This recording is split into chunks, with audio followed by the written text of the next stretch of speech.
वृंदावन में एक भक्त भगवान के दर्शन हेतु घर से चला।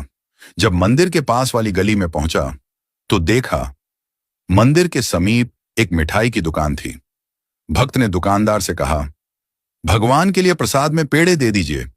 दुकानदार पेड़े तोल ही रहा था, तभी उसकी नजर सामने खड़े एक बच्चे पर पड़ी। छोटा सा बच्चा चिलचिलाती धूप में नंगे पैर तपती धरती पर खड़ा था, हाथ में फूल मालाएं ली।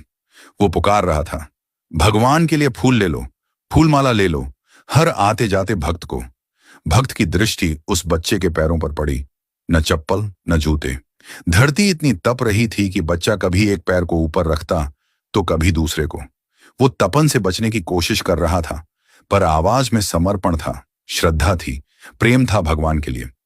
भक्त से यह देखा न गया। उसने मिठाई वाले से कहा, प्रसाद यहीं रखो, मैं अभी आता हूं। वो पास की चप्पल की दुकान पर गया, नन्हे से बच्चे के लिए चप्पल खरीदी, फिर लौटा और बोला, लो बेटा, इसे पहन लो।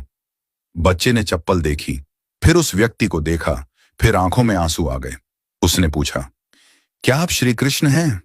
व्यक्ति मुस्कुराया, बोला, नहीं बेटा, मैं श्री कृष्ण नहीं हूं। बच्चा जिद पर अड़ गया, नहीं, आप श्री कृष्ण ही हैं।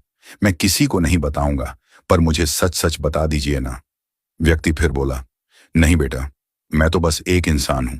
बच्चा बोला, तो आप श्री कृष्ण के दोस्त होंगे, क्योंकि कल रात मैंने भगवान से प्रार्थना की थी। भगवान, बहुत गर्मी है, मेरे पास चप्पल नहीं है, मेरे पैर जलते हैं, कृपा करके मुझे चप्पल दे दो। और आज आप आए चप्पल लेकर, इसलिए आप जरूर उनके दोस्त हैं। उन्होंने खुद नहीं आ पाए तो आपको भेजा है। यह सुनकर भक्त की आंखें भी भर आईं। उसने बच्चे को गले से लगा लिया और कहा, हाँ बेटा, श्री कृष्ण ने ही मुझे भेजा है। अब धूप में तुम्हारे पैर नहीं जलेंगे। तुम छांव में खड़े होकर भी फूल बेचोगे और तुम्हारे फूल जरूर बिकेंगे।